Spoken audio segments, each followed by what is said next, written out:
Bagfuel, baby. Space Ghost hit us with, why is Summer Walker not nominated for a Grammy? You chuckle. She got to pay that money. She got to pay that money. Yeah, the Grammys is a monetary thing too. You know what I'm saying? People do fundraising. People donate money. It's a lot of things that go on behind the scenes for the Grammys. Hold on, SO. The expertise. Yes.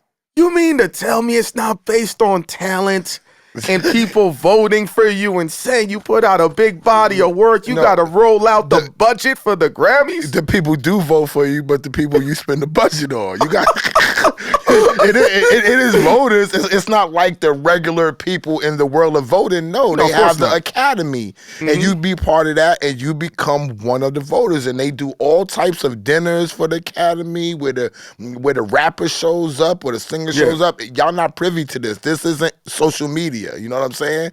And that's how they develop things, and that's how you put yourself in front of the right people, and that's how you develop votes. It's campaigning. So when you get nominated, if your label really wants you to have that, they start your campaign. It's like running for office. It's like running for office. You set your campaign the same way that you get a Hollywood star. Some people just get the star and say, oh, well, you're so big and you're dead, so we're going to give you this this dead award. But if you're living like how Snoop Dogg in them was, that's why Snoop said, I want to thank myself for myself and all that, because Snoop had to do campaigning for that. Yeah. Snoop either he donated money or people donated money on the behalf of Snoop Dogg, and you get that and you get that star. You know what I'm saying? This is a money game. Let's play this devil's advocate then.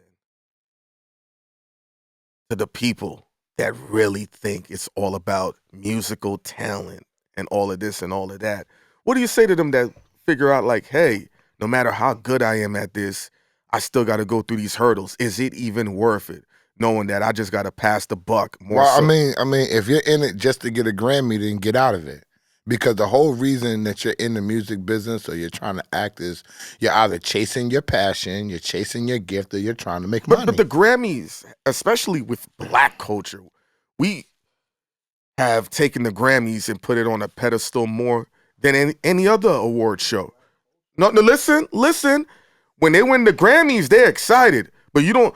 And all the black celebrities show up to the Grammys for the most part. But think about all the times we had them BET Awards and dudes were no-showing all the time. They ain't get paid.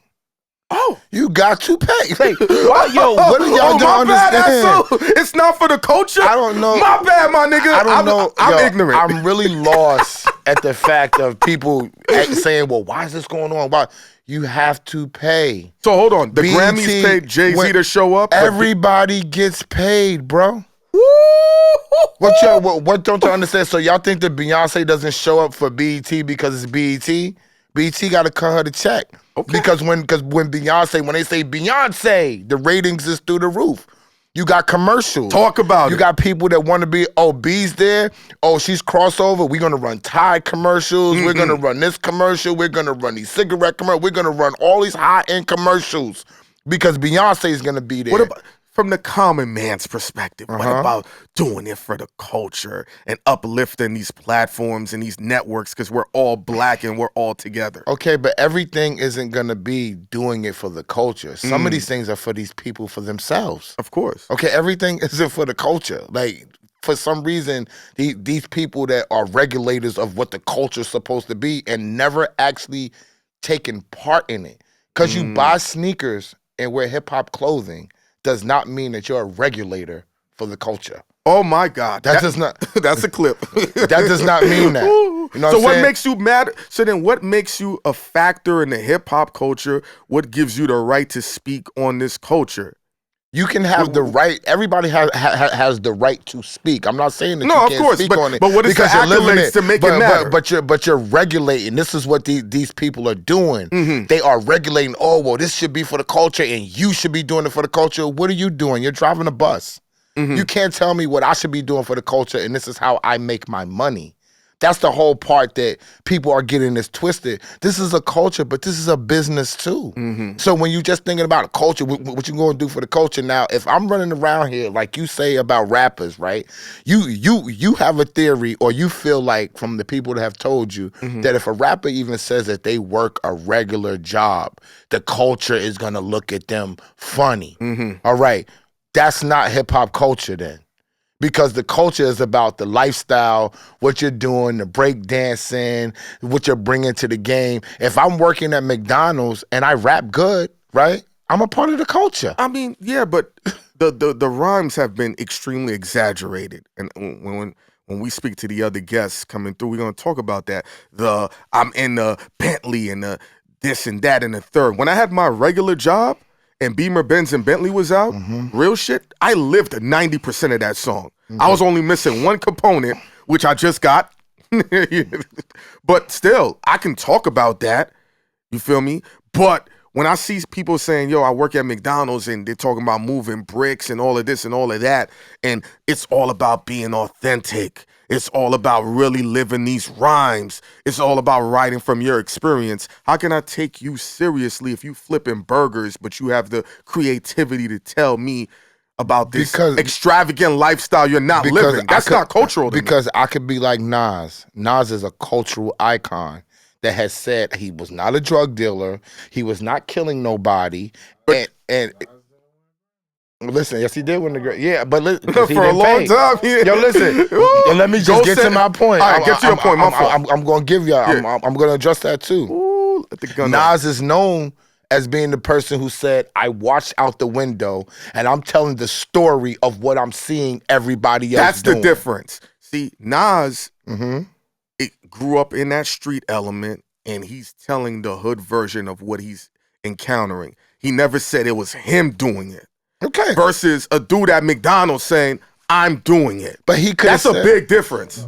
But yeah, we're going back to the Grammys. Yeah, but we're going back. But my point of that is that he could. He doesn't have to say, I sold the bricks or I bought the bricks. He could be talking about his story on his way to work. What he saw going to McDonald's. He saw Nas rhyming on the corner. He saw fucking Ghost flipping bricks. He saw niggas getting shot. That all happened. Niggas get shot in McDonald's. Niggas lived the thug life. Look at what happened. God bless the dead PNB Rock. Somebody could have been in Roscoe's Chicken and Waffles and they live in the thug life, but they was really trying to get money. I just know in this culture, before we get back to the Grammys, when these people are talking about this is what I'm going through and what I'm living, and when it's shown that it's not that, there's an air of sadness of, oh, wow, I thought he was really that dude or really that deal. But you mean to tell me you was doing this the whole time? And that's only, I want to tell you the truth. I agree with you. That shouldn't be the issue. You should let people be creative. I don't even care if you don't even write your own rhymes. Put out great music. But in this culture, we have to have all these rules and regulations on how people should do shit. But why did Nas win that Grammy, though? Did he pay? They probably did some fundraising, some money that was going on because it's like Grammys come when the time is right. Meaning? The time was right for Nas. It was right out of Corona. The substance of hip hop is low. You know what I'm saying? He had a young nigga like Hit Boy producing. It's a good melting pot. Nas is loved by a lot of people. So when you come out and you give them a body of work from a icon that's like you only got Jay, Nas, M. Yeah, you know what I'm saying? That's gonna drop a record. We feel that Big is top 5. Cool. Big can't drop a record. We feel like Jada's top 5. But Jada's not going to have the impact of Nas or Jay. You know what I'm saying? Because he didn't have the commercial success that they did. I think to your point, the timing was absolutely magnificent because